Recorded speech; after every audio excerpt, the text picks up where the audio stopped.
கண்ணீர் எல்லாம் மறைந்து விடும். நன்றி டாடி, நன்றிப்பா. உங்கள் துக்கம் ஆமா, உங்கள் கவலைகள் கண்ணீர் எல்லாம் மறைந்து விடும். பிரியமானவர்களே, உங்கள் யாவருக்கும் அன்பின் வாழ்த்துக்கள். ஆண்டவரும் அருமை இரட்சகரும் ஆகிய இயேசுவின் நாமத்தில் நான் உங்களை வாழ்த்துகிறேன்.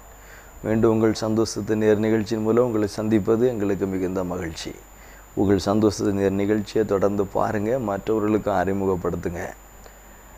எங்களுக்காக தொடர்ந்து ஜெபித்து கொள்ளுங்க. உங்களுடைய ஜெபம் எங்களுக்கு மிக அவசியம்.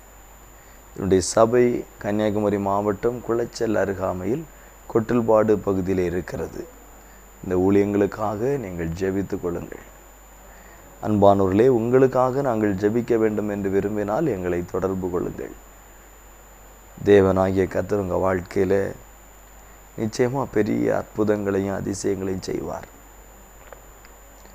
கலங்கி போன நிலைமையில், உள்ளம் உடைந்து போன நிலைமையில் வருத்தத்தோடு இருக்கிற தேவ பிள்ளைகளே, கவலை வேண்டாம். உங்களுக்கு ஆறுதல் கொடுக்கிற ஒரு தேவன் இருக்கிறார். சமாதானத்தை கொடுக்கிற ஒரு தேவன் இருக்கிறார். நிச்சயமாக இந்த தேவன் உங்கள் வாழ்க்கையில் அற்புதங்களை செய்வார். இன்றைக்கு நான் உங்களுக்கு கொண்டு வந்திருக்கிற செய்தி சமாதானமான வாழ்க்கை. இன்றைக்கி நம்ம அதுதானே எதிர்பார்க்கிறோம். வாழ்க்கையில் நிம்மதியே இல்லைங்க, சமாதானம் வேணும், நிம்மதி வேணும் ஐயா என்று அங்கலாய்க்கிறவர்கள் தான் தேசத்தில் அதிகம்.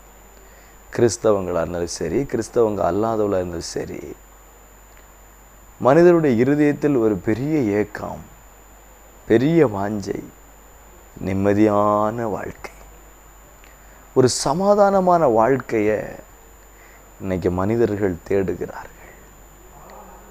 ஆனால் கிடைக்கவே இல்லை. எங்கே போனாலும் நிம்மதி இல்லைன்னு சொல்லுகிறவர்கள் தேசத்தில் அதிகம். கணவனால் நிம்மதி இல்லைங்கயா, பிள்ளைங்களால் நிம்மதி இல்லை, தொழில் வருமானங்களால் நிம்மதி இல்லை, மனிதர்கள் சுற்றி வாழ்கிற மனிதர்களால் நிம்மதி இல்லை, வியாதிகள், கவலைகள், வருத்தங்கள், இப்படின்னு மனிதர்கள் அங்கலாய்த்து கொண்டே இருக்கிறார்கள். நானும் என்னுடைய ஊழிய பாதையிலே தினமும் பலதரப்பட்ட மக்களை சந்திக்கிறேன். சபைக்கு வருகிறவர்கள், வராதவர்கள். நான் சந்திக்கிறதான ஜனங்களில் 99% பேர் சமாதானமின்றி வாழ்கிறார்கள். ஐயா, எங்கள் சமாதானத்துக்காக ஜெபியுங்கள் என்று சொல்லுகிறார்.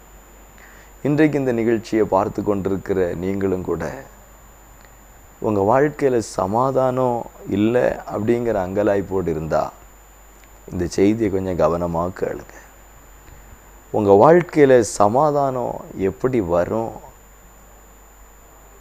சமாதானத்தை எப்படி பெற்றுக்கொள்வது, நான் ஒரு சிறிய ஆலோசனையை உங்களுக்கு சொல்ல விரும்புகிறேன். கவலைப்படாதீங்க.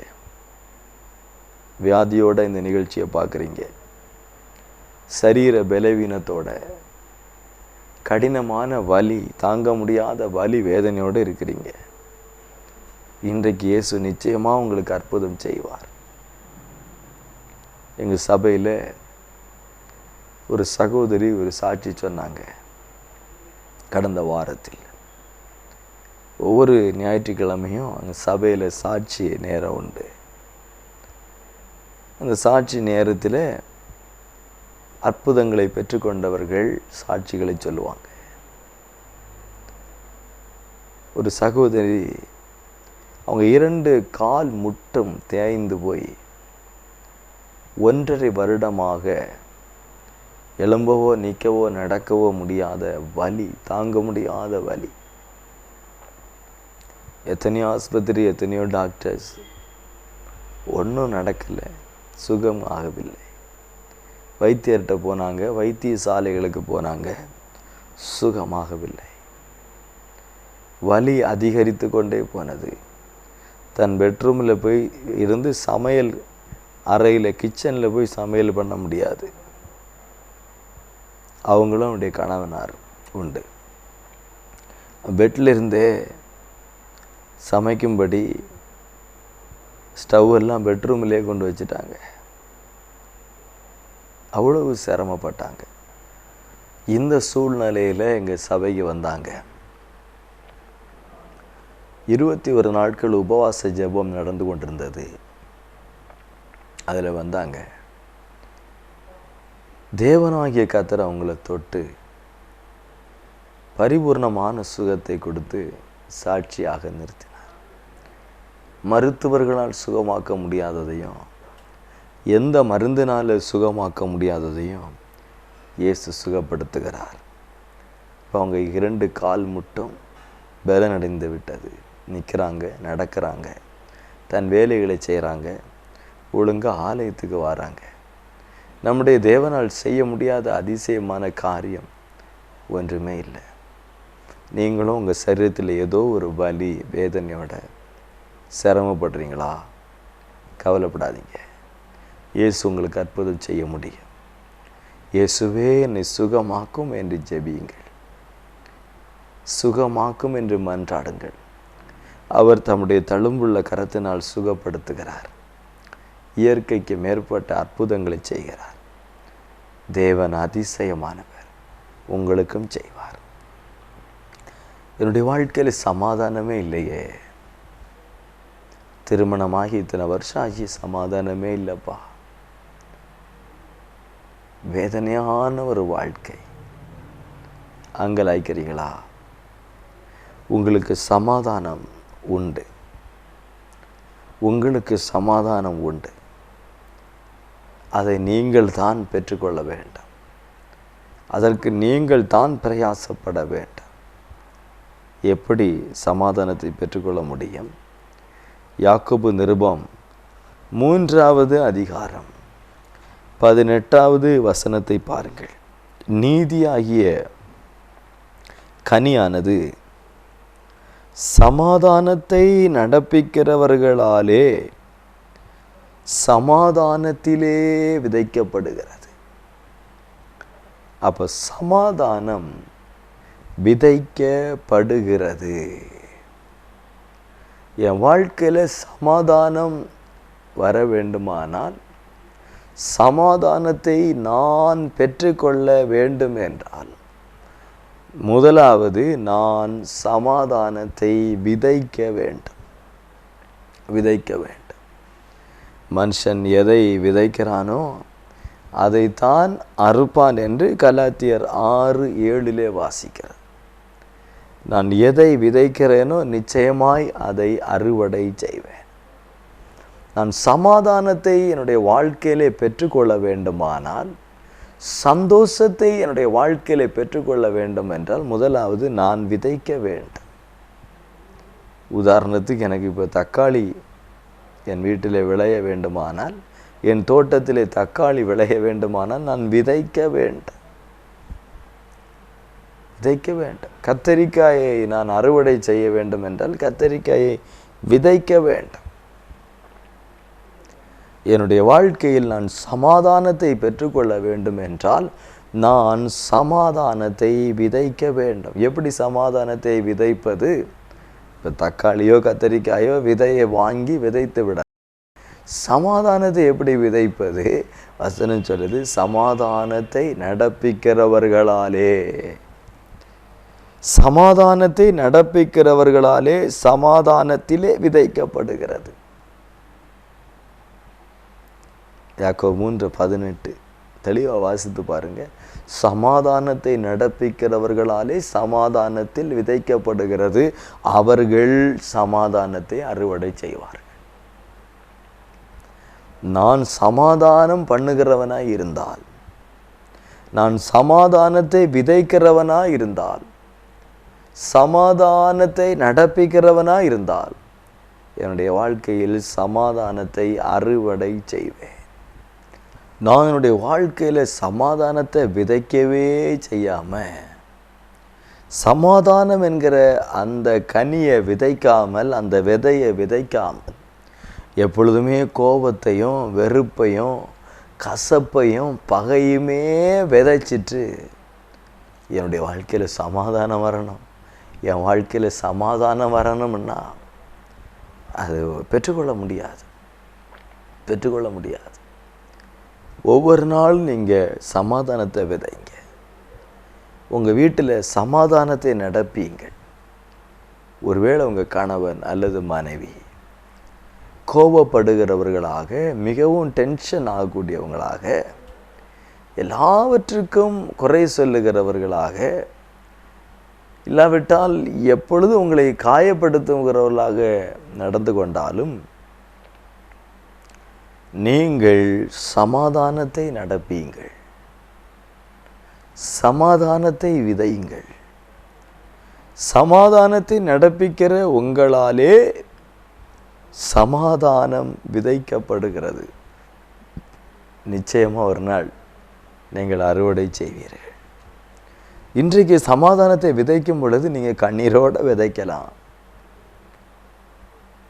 ஏன்னா அவர்கள் பேசின வார்த்தை உங்களால் தாங்க முடியல. பதிலுக்கு 4 வார்த்தை நீங்கள் பேசினா ஒரு ஆறுதல் வந்திருக்கும். நீங்கள் பேசல, அமைதியாக இருக்கிறீங்க. உங்களிடத்தில் அந்த நபர், அந்த சகோதரன், அந்த சகோதரி நடந்து கொண்ட விதம் உங்களை காயப்படுத்தினது. பதிலுக்கு நீங்கள் இன்னும் ஒரு விதத்தில் அவர்களுக்கு எதிர்வினை ஆற்றியிருந்தால் நீங்கள் ஒருவேளை அந்த நேரம் ஆறுதல் அடைந்திருப்பீர்கள். ஆனால் இப்பொழுது அதுக்கு பதிலாக அவர்களை மன்னிக்கிறீர்கள். எதிராக ஒன்று செய்யவில்லை, அமைதலாய் சமாதானமாய் கொள்ளுகிறீர்கள். ஒருவேளை அது உங்களுக்கு அப்பொழுது வேதனையை கொடுக்கும். நீங்கள் ஒருவேளை அழுவீர்கள். ஆனால் ஒரு நாள் நீங்கள் விதைத்த அந்த சமாதானம் வளர்ந்து நீங்கள் அறுவடை செய்வீர்கள். உங்கள் வாழ்க்கையில் சமாதானத்தை அறுவடை செய்வீர்கள். ஒவ்வொரு நாளும் காலையில் எழும்பினதும் சமாதானத்தை விதைங்க. உங்கள் வீட்டில், உங்கள் ஸ்கூலில், நீங்கள் வேலை செய்கிற இடத்துல, உங்கள் காலேஜில், நீங்கள் வாழ்கிற இடத்தில் எங்கும் சமாதானத்தை விதையுங்கள். சமாதானத்தின் கிரியைகளை நடப்பியுங்கள். வாக்குவாதங்களை தவிர்த்து விடுங்கள். வம்பும் புத்தீனமான பேச்சை விட்டு விடுங்கள். பகை உண்டாக்குகிற அனுபவங்களை விட்டு விடுங்கள். கசப்புகளை விட்டு விடுங்கள். வைராக்கியங்களை விட்டு விடுங்கள். சமாதானத்தை காண்பியுங்கள். சமாதானத்தை விதையுங்கள். நிச்சயமாக உங்களுடைய வாழ்க்கையில் சமாதானத்தை அறுவடை செய்வீர்கள். நான் எப்பொழுதும் கோபத்தையும் எரிச்சலையும் பகையையும் விரோதத்தையுமே விதைத்து விட்டு என் வாழ்க்கையில் சமாதானம் வருமா என்று காத்திருப்பது அது மூடத்தனம். நான் தக்காளியை விதைத்து விட்டு அதில் கத்தரிக்காய் வரும் என்று எப்படி காத்திருக்க முடியும்? நான் எதை விதைச்சனோ அதைத்தானே அறுப்பேன். நான் கத்தரிக்காயை விதைத்து விட்டு வெள்ளரிக்காய் வரும் என்று காத்திருப்பது மூடத்தனம். அதே போலத்தான் சமாதான குலைச்சலை நான் விதைத்து விட்டு என் வீட்டில் சமாதானம் வேண்டும் என்று காத்திருப்பது அறியாமை. நான் கோபப்பட்டு எரிச்சல் அடைந்து விட்டு கத்தி விட்டு மற்றவர்களை காயப்படுத்தி விட்டு பதிலாக எனக்கு சமாதானம் வர வேண்டும். எப்படி வரும்? எப்படிங்க வரும்? வேதம் சொல்லுகிறது, மற்றவர்கள் உங்களுக்கு என்ன செய்ய வேண்டும் என்று நீங்கள் விரும்புகிறீர்களோ அதையே அவர்களுக்கு செய்யுங்கள். மற்றவர்கள் உங்களை நேசிக்க வேண்டும், உங்களை மன்னிக்க வேண்டும், விட்டு கொடுக்க வேண்டும், உங்களை கனம் பண்ண வேண்டும் என்று நீங்கள் விரும்பினால் நீங்கள் அதையே அவர்களுக்கு செய்ய வேண்டும். கனம் பண்ணுகிறதில் நீங்கள் முந்திக் கொள்ள வேண்டும். விட்டு கொடுப்பதை நீங்கள் முந்திக் கொள்ள வேண்டும். மன்னிக்கிறதில் நீங்கள் முந்திக் கொள்ள வேண்டும். யாரும் என்னை குற்றப்படுத்தவே கூடாது என்று நீங்கள் விரும்பினால் நீங்கள் மற்றவர்களை குற்றப்படுத்தக்கூடாது. எல்லாரும் என்னை நேசிக்க வேண்டும் என்று நீங்கள் விரும்பினால் நீங்கள் மற்றவர்களை நேசிக்க வேண்டும். நீங்கள் எதை விதைக்கிறீர்களோ அதை அறுவடை செய்வீர்கள். மனுஷன் விதைக்கிறது தான் அறுப்பான். ஈசாக்கு வேதம் சொல்லுகிறது சமாதானத்தை விதைக்கிறார். ஒரு இக்கட்டான சூழ்நிலை. ஆதியாகமம் 26வது அதிகாரத்தில் பஞ்சம் பிழைக்கும்படி ஈசாக்கு எகிப்திற்கு போய் கொண்டிருக்கும் பொழுது தேவன் தடுத்து இந்த தேசத்திலே குடியிரு, நான் உன்னை ஆசீர்வதிப்பேன். நான் ஆபிரகாமின் தேவன், உன் தகப்பனின் தேவன், நான் ஆசீர்வதிப்பேன், இங்கேயே இரு என்று ஆண்டவர் சொன்னார். அப்படியே கீழ்ப்படிந்த ஈசாக்கு அங்கே இருக்கிறான். தன் வேலையை ஆரம்பிக்கிறான், தன் விவசாயத்தை செய்கிறான். விதைக்கிற விதை 100 மடங்கு பலனை கொடுக்குது. ஈசாக்கு அந்த தேசத்தில் விதை விதைத்தான். கர்த்தர் அவனை ஆசீர்வதித்ததினால் அந்த வருஷத்தில் 100 மடங்கு, அந்த வருஷத்தில் 100 மடங்கு பலன். அவன் ஐஸ்வர்யவானாகி வர வர விருத்தி அடைந்து மகா பெரியவனாகிவிட்டான். அவனுக்கு ஆட்டு மந்தைகளும் மாட்டு மந்தைகளும் அநேக பணிவிடைக்காரர்களும் இருந்தார்கள். இதை பார்த்து பெலிஸ்தியர்கள் அவன் மேல் பொறாமை கொண்டு 15ஆம் வசனத்தில் அவன் தகப்பனாகிய ஆபிரகாமின் நாட்களில் அவனுடைய வேலைக்காரர்கள் வெட்டின துறவுகளை எல்லாம் மண்ணினால் நிரப்பினாங்க, கிணறுகளை எல்லாம் மண்ணினால் மூடினாங்க. அபிமெலேக்கு ஈசாக்கை நோக்கி, எங்களை விட்டு போய்விடு, நீ எங்களை பார்க்கிற மிகவும் பலத்தவனானாய். ராஜா அபிமெலேக்கு ஈசாக்கிட்ட சொல்கிறாங்க, ஈசாக்கே போயிரு. சும்மா சொல்லல, அவனுடைய கிணறுகள் எல்லாவற்றையும் மண்ணினால் நிரப்பி அவனுடைய விவசாயத்துக்கு அஸ்திபாரமாய் ஆணிவேராய் இருக்கக்கூடிய அந்த நீர் ஊற்றுகளை மூடி இங்கே நீ இருக்கக்கூடாது, போயிடணும் என்று எதிர்த்து விரட்டுகிறார்கள். ஈசாக்கு இப்போ எப்படி இருக்கிறான்? இந்த அபிமெலேக்கு விட பலத்தவனாகி விட்டான். சாதாரண ஆள் இல்லை, ராஜாவை விட ஐஸ்வர்யவனாகி விட்டான். பணபலம் இருக்குது, ஆள் பலம் இருக்குது, எல்லாம் இருக்குது. ராஜாவை விட பெரிய ஆள். எதுக்கு நிற்கலாம், நான் போக முடியாது, இங்கே தான் இருப்பேன், உன்னால் முடிஞ்சதை பாருன்னு சொல்லலாம். அந்த அளவுக்கு பலன் இருக்கிறது. ஆனால் ஈசாக்கு அப்படி செய்யலை, அமைதலாக போய்விட்டான். 17ஆம் வசனத்தில் இருக்கு, அப்பொழுது ஈசாக்கு அவ்விடம் விட்டு புறப்பட்டு பள்ளத்தாக்கில் போய் கூடாரத்தை போட்டு அங்கே குடியிருக்கிறேன். முடியாது, நான் போக முடியாது, நான் இங்கே தான் இருப்பேன், உன்னால் முடிஞ்சதை பாரு அப்படி சொல்லலை. எல்லாத்தையும் எடுத்துக்கொண்டு அமைதியாக போயிட்டேன். என் கணரையா மூடின பார், உனக்கு என்ன செய்கிறேன், பழி வாங்கல, எதிர்த்து நிற்கல, வாக்குவாதம் பண்ணலை, அமைதியாக சமாதானமாக போயிட்டான். இது சில முறை நடக்கிறது, ஒரு முறை அல்ல, சில முறை. இந்த ஈசாக்கு எங்கே போய் கூடாரம் போட்டு எங்கே போய் கிணறு தோண்டினாலும் இவர்கள் போய் மூடி போடுகிறார்கள். ஈசாக்கு வாக்குவாதமே பண்ணல, அமைதியா அமைதியா அமைதியா போயிட்டே இருந்தான். இப்போ 28ஆம் வசனம் 29ஆம் வசனத்தை பாருங்க. நிச்சயமா கர்த்தர் உம்மோடு கூட இருக்கிறார் என்று கண்டோ. ஈசாக்கிட்ட அபிமெலேக்கு ஆள் வந்து சொல்றாங்க, நிச்சயமா கர்த்தர் உம்மோடு கூட இருக்கிறார் என்று கண்டோம், ஆகையால் எங்களுக்கும் உமக்கும் ஒரு ஆணை ஏற்பாடு உண்டாக்க வேண்டும். நிர்ணயம் பண்ணினோம், நாங்கள் உம்மை தொடாமல் நன்மையே உமக்கு செய்து உம்மை சமாதானத்தோடு அனுப்பிவிட்டது போல நீரும் எங்களுக்கு தீங்கு செய்யாதபடி உம்மோடு உடன்படிக்கை பண்ணிக்கொள்ள வந்தோம். நீர் கர்த்தரால் ஆசீர்வதிக்கப்பட்டவர். ஈசாக்கு சமாதானத்தை பண்ணினான், அவனுடைய வாழ்க்கையில் சமாதானம் வந்தது.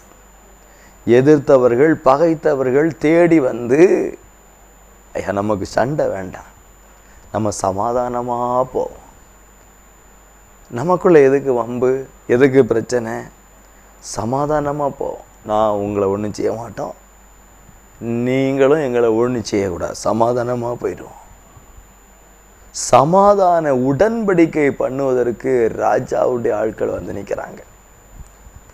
யார் வெறுத்து விரட்டி துரத்தி அவமானப்படுத்தினாங்களோ அவர்கள் இன்றைக்கு சமாதானம் பண்ண வந்து நிற்கிறாங்க. என்ன காரணம்? ஈசாக்கு சமாதானத்தை விதைத்தார். ஈசாக்கு கோபப்பட்டிருக்கலாம், எதிர்த்திருக்கலாம், பகைத்திருக்கலாம், சண்டை போட்டிருக்கலாம். அதை செய்யவே இல்லை. சமாதானத்தை ஈசாக்கு இங்கே விதைத்த போது சமாதானத்தை அறுவடை செய்கிறார். ஆம் பிரியமானவர்களே, இன்றைக்கி உங்களை மனிதர்கள் வெறுக்கலாம், பகைக்கலாம். உங்கள் கூட படிக்கிறவங்களா, வேலை பார்க்குறவங்களா, உங்கள் பக்கத்து வீட்டுக்காரங்களா, உங்கள் சொந்த கணவனா, மனைவியா, பிள்ளைகளால் உங்கள் வாழ்க்கையில் தொடர்ந்து நெருக்கங்களும் உபத்திரவத்தை சந்திக்கிறீங்களா? பொறுமையாக இருங்க. சமாதானத்தை விதையுங்கள். இன்றைக்கு சமாதானத்தை விதையுங்கள். இந்த நெருக்கடியான சூழ்நிலையில் உங்களுக்கு விரோதமாய் ஆமென் அந்த தீமைகள் செய்யப்படும் பொழுது நீங்கள் பதிலுக்கு தீமை செய்யாதீங்க, பதிலுக்கு அநியாயம் செய்யாதீங்க.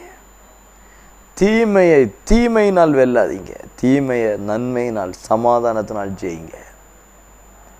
ஒரு மனுஷன் செய்கிற தீமைக்கு பதில் தீமை செய்யாதீங்க, கெடுதலுக்கு பதில் கெடுதல் செய்யாதீங்க, வாக்குவாதத்துக்கு பதில் வாக்குவாதம் பண்ணாதீங்க, கோபத்துக்கு பதில் கோபத்தை காட்டாதீங்க.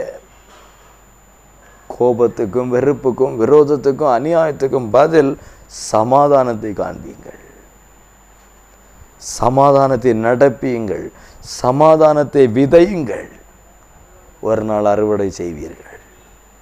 இன்றைக்கு உங்களை பகைக்கிற, வெறுக்கிற, ஒதுக்கிற அவர்களே உங்களோடு சமாதானமாகி போவார்கள், சமாதானமாகி போவார்கள். ஒரு மனுஷனுடைய வழிகள் கர்த்தருக்கு பிரியமாய் இருந்து அவனுடைய சத்துருவும் அவனோடு சமாதானமாகி விடுவான். ஈசாக்கு சமாதானத்தை விதைத்த போது சமாதானத்தை அறுவடை செய்தார். நம்முடைய வாழ்க்கையிலே நீதிமொழிகள் 22:8 சொல்லுது, அநியாயத்தை விதைக்கிறவன் வருத்தத்தை அறுவடை செய்வான். அநியாயத்தை விதைக்கிறவன் வருத்தத்தை அறுவடை செய்வான். நிச்சயமா நிச்சயமா. நான் அநியாயத்தை விதைச்சிட்டே இருந்தா அதுக்கு பதில் எனக்கு கிடைப்பது வருத்தங்களும் வேதனைகளும் தான். இன்றைக்கு எனக்கு பணபலம் இருக்குது, ஆள்பலம் இருக்குது, சாமர்த்தியம் இருக்குது, நான் எதையும் பேசியே சாதிச்சிருவேன், என்ன வேணாலும் என்னால் செய்ய முடியும்னு இன்னைக்கு செய்துட்டே இருப்போம். ஆனால் அதெல்லாம் ஒவ்வொரு விதைகளாக விழுந்து கொண்டே இருக்குது. நான் நடப்பிக்கிற ஒவ்வொரு கிரியைகளும் விதைகளாக விழுந்து வளர்ந்து ஆலமரமாகி ஒரு நாள் வந்து நிற்கும். நான் அநியாயத்தை விதைக்கும் பொழுது வருத்தம் வளர்ந்து பெருகி நிற்கும். போட்ட விதை சின்ன விதை தான், போட்ட விதை சின்ன விதை தான், ஆனால் கசப்பான விதையை போட்டிருக்கேன். போட்ட விதை சின்ன விதை தான், பகைங்கிற விதையை போட்டிருக்கேன். போட்ட விதை சின்ன விதை தான், ஏமாத்திங்கிற விதையை போட்டிருக்கேன். இது முளைச்சி எழும்பி வளர்ந்து ஆலமரமாக வந்து நிற்க நான் தான் அறுக்கணும், நான் தான் அறுவடை செய்யணும். விதைச்சவன் அறுக்கணும், எதை விதைச்சானோ அதை தான் அறுக்கணும், அறுக்க முடியும். நான் ஏமாத்தையும் பகையையும் விரோதத்தையும் வஞ்சகத்தையும் விதைச்சிட்டு எனக்கு உண்மையும் சமாதானமும் நன்மையும் பாதுகாப்பும் வரும் என்று நினைப்பதே என்னுடைய அறியாமை. இன்னைக்கு நம்முடைய வாழ்க்கையில் அநேக விதமான உபத்திரவங்களையும் வேதனைகளையும் அவமானங்களையும் நம்ம சந்திப்பது நாம் ஏற்கனவே விதைச்ச விதை. நீங்கள் விதைத்ததை அறுக்கிறீர்கள். தயவுசெய்து புரிந்துவிடுங்க. இது ஏதோ சத்துருடைய போராட்டம், என் நேரம் சரியில்லை, என் கால நாள் சரியில்லை, ராசி சரியில்லை, அப்படிலாம் இல்லை. நீங்கள் விதைச்ச விதை சரியில்லை. 1 வருஷத்துக்கு முன்னாடி விதைச்சிருக்கலாம், 5 வருஷத்துக்கு முன்னாடி விதைச்சிருக்கலாம், 10 வருஷத்துக்கு முன்னாடி விதைச்சிருக்கலாம். விதை கிரியை செய்யும். யாரோ ஒருத்தர் போட்ட ஒரு கசப்பான விதை அது முளைச்சி எழும்புறதில்லை உங்கள் இருதயத்தில். 5 வருஷம் ஆயிட்டு, 10 வருஷம் ஆயிட்டு, மறக்கவே இல்லை. இப்படி பேசிட்டாங்க, என்ன இப்படி ஒரு வார்த்தை சொல்லிட்டாங்க. அந்த விதை அந்த மனுஷனுடைய இருதயத்தில், உங்கள் இருதயத்தில் பாருங்கள், யோசித்து பாருங்கள். 10 வருஷத்துக்கு முன்னாடி ஒரு நபர் பேசின அந்த வார்த்தை, அந்த விதை உங்கள் இருதயத்தில் விழுந்து முளைச்சி அப்படியே நிற்குது. அவருக்கு பதிலாக நீங்கள் கசப்பையும் வெறுப்பையும் விரோதத்தையும் காண்பிக்கிறீங்க. இதுதான் நம்முடைய வாழ்க்கையில் நடந்து கொண்டிருக்கிறது. நன்மையை விதைப்போம், சமாதானத்தை விதைப்போம், பரிசுத்தமானதை விதைப்போம், தேவனுக்கு பிரியமானதை விதைப்போம். நிச்சயமாக அறுவடை செய்வோம், பலன் வரும். அநியாயத்தை விதைச்சா வருத்தத்தை தான் அறுவடை செய்ய முடியும். ஓசியா 8:7 சொல்லுது, காற்றை விதைத்து சூறை காற்றை அறுப்பார்கள். விதைச்சது காற்று தான், அறுவடை செய்கிறது புயல் காற்று. நான் விதையை போடும்போது சின்ன ஒரு விதை, சின்னதாக ஒரு வார்த்தை பேசிட்டு 5 வருஷத்துக்கு முன்னாடி போட்டது விதை, இன்னைக்கு வேதனையாக வந்து நிற்குது. நான் சின்னதாக ஒரு வார்த்தை சொல்லிட்டேன், ஒரு காரியம் சின்னதாக ஒரு விதை, கசப்பான வெறுப்பான ஒரு விதை இன்னைக்கு பெரிய மரமாக வளர்ந்து வேதனையாக வந்து நிற்கிது. விதைச்சது காற்றை தான், அறுவடை செய்கிறது புயல் காற்று, புயல் காற்று. ஆகிய நம்முடைய வாழ்க்கையில் எதை விதைக்கிறோங்கிறதுல கவனமாக இருக்கணும். எதை நான் விதைக்கிறேன், இன்றைக்கு என் வீட்டில் என்ன விதைக்கிறேன், என் பிள்ளைகளிடத்தில் என்ன விதையை விதைச்சிட்டு இருக்கிறேன், என் குடும்பத்தில் என்ன விதையை விதைச்சிட்டு இருக்கேன், நான் எதை விதைக்கிறேன், கவனமாக இருக்கணும். நான் விதைக்கிறது தான் அறுப்பேன் என்பதில் ஜாக்கிரதையாக இருந்தால் சமாதானமானது அறுவடை செய்யும்படி கர்த்தர் செய்வார். ஐயா, சுற்றி எனக்கு நெருக்கம்தான் வருது, கஷ்டம்தான் கொடுக்குறாங்க, சொந்த கணவனா சொந்த பிள்ளையா கூட என்னை வேதனைப்படுத்துகிறாங்க, நிம்மதியே இல்லை, எந்த விதத்துலையும் சமாதானம் இல்லை. நீங்கள் தான் சமாதானத்தை விதைக்கணும். இதுவரைக்கும் பலவிதமான கசப்புகளையும் கோபங்களையும் வெறுப்புகளையும் விதைச்சி அதெல்லாம் வளர்ந்து நிற்கிது. இனியாவது சமாதானத்தை விதைங்க. நீங்கள் விதைச்ச கசப்பு வளர்ந்து உங்களுடைய வாழ்க்கையில் திரும்ப வரும்னா, நீங்கள் விதைக்கிற சமாதானம் அது முளைச்சி எழும்பி உங்கள் வாழ்க்கையில் திரும்ப வரும். நீங்கள் விதைச்ச பகை 10 வருஷம் 15 வருஷம் கழிச்சும் இன்னும் உங்களுக்கு எதிராக நின்று போராடுதுன்னா, நீங்கள் விதைக்கிற சமாதானம் எத்தனை வருஷமானாலும் உங்களுக்கு சமாதானத்தை கொடுக்கும். சமாதானத்துக்கு ஏற்றவைகளை விதைங்கள், உங்கள் வாழ்க்கை சமாதானமாக மாறும். ஜெபிப்போமா? எங்கள் நல்ல பிதாவே, இந்த மகிமையான வேளைக்கு ஸ்தோத்திரம். சமாதானத்துக்கு ஏற்ற விதைகளை விதையுங்கள், சமாதானத்தை அறுவடை செய்வீர்கள். இந்த வார்த்தைக்கு நன்றி. ஒவ்வொரு பிள்ளைகளுடைய வாழ்க்கையிலையும் கர்த்தாவே உம்முடைய சமாதானம் இப்பொழுது கடந்து வரட்டும். இப்பொழுது அந்த சத்தத்தை கேட்டுக்கொண்டிருக்கிற ஒவ்வொரு குடும்பங்களிலும் ஒவ்வொரு கூடாரங்களிலும் பரிசுத்த ஆவியானவர் கொடுக்கிற சமாதானம் வந்து நிரப்பட்டு கர்த்தர் ஒவ்வொருவரையும் உம்முடைய சமாதானத்தினால் நிரப்பி, உம்முடைய சந்தோஷத்தினால் நிரப்பி அற்புதமாய் வழி நடத்தும்படி ஜெபிக்கிறேன். எல்லாவற்றிலும் உடைய கிருபை இருக்கட்டும். இயேசுவின் நாமத்தில் ஜெபிக்கிற நல்ல பிதாவே, ஆமென், ஆமென். அன்பானவர்களே, உங்கள் சந்தோஷத்தை நேர நிகழ்ச்சி எல்லா செவ்வாய்க்கிழமை தோறும் இரவு 7:30 மணிக்கும், புதன் காலை 8:30 மணிக்கும், வியாழன் இரவு 8 மணிக்கும், வெள்ளி காலை 6:30 மணிக்கும் ஒளிபரப்பு செய்யப்படுது. தொடர்ந்து பாருங்கள். எங்கள் யூடியூப் சேனலை சப்ஸ்கிரைப் பண்ணிக்கொள்ளுங்கள். எங்களுக்காக ஜெபிங்க. உங்கள் வாழ்க்கையில் சமாதானத்தை கர்த்தர் கொடுத்து உங்கள் துக்கத்தை சந்தோஷமாய் மாற்றுவார். ஆமென். துக்கம் சந்தோஷமாய் மாறும், உங்கள் கவலைகள் கண்ணீர் எல்லாம் மறைந்து விடும். நன்றி டாடி, நன்றிப்பா. உங்கள் துக்கம்